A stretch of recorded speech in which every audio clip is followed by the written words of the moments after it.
வணக்கம் நண்பர்களே. இப்போ நீங்கள் ரோட்டை பார்த்துருப்பீங்க. இந்த ரோடு மொத்தம் ஒரு 15 வருஷத்துக்கு முன்னாடி இப்படி வந்துச்சு. நல்லா குழுன்னு பசுமையாக மரமாக அப்படியே வேறு லெவலில் இருந்துச்சு மக்களே.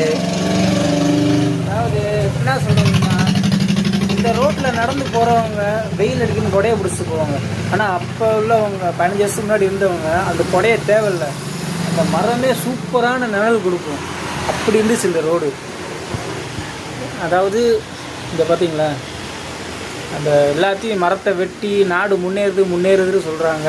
நாடு முன்னேறதுக்கு காங்கிரீட்டு போட்டு அப்படி போட்டு அது அப்புறம் பாருங்கள் பாலம் கட்டிட்டாங்க. ஏதோ வளர்ச்சி தான் மதுரை பாலம், அந்த தெரியுதான் மதுரை வளர்ச்சி தான் ஆகிட்டுருக்கு. ஆனால் அந்த பசுமையை அழிச்சிட்டு வளர்ச்சி ஆக்குறாங்க செய்கிறாங்க மக்கள்.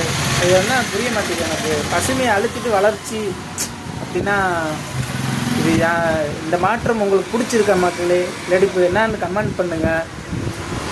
இப்படி வீட்டில் அடுப்பு இப்போ வரும் வெளியே காமிக்கிறேன். இப்போ ரோடு போட்டிருக்காங்க புதுசாக நம்ம கடைக்கு முன்னாடி.